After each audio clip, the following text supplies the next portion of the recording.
Here's a cool little portable stove you can make with things you probably already have sitting around your house. First, you'll need a couple of cans of soda. Make sure there's no bumps or dents in the bottom.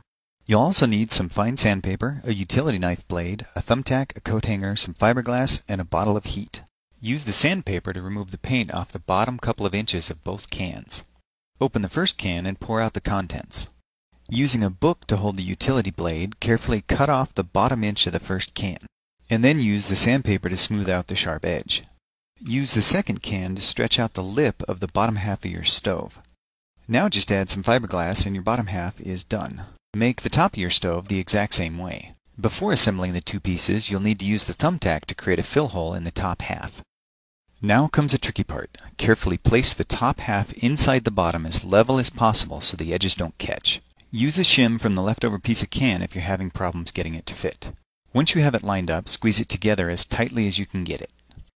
Finally, use the thumbtack to create the fuel jets. Create a bunch of them evenly spaced around the top of your stove. If you don't already have a pot stand, you can quickly make one with the wire hanger. Just be sure to sand off the outer coating first. Now it's time to test it out. Slowly pour the heat into the stove, giving it time to drain through the fill hole. It doesn't take very much. A few tablespoons is enough to boil a pot of water. This type of can stove must be preheated for a second before the vapor pressure will sustain the jets. Once it's lit, put the pot stand over it and then you're ready to cook.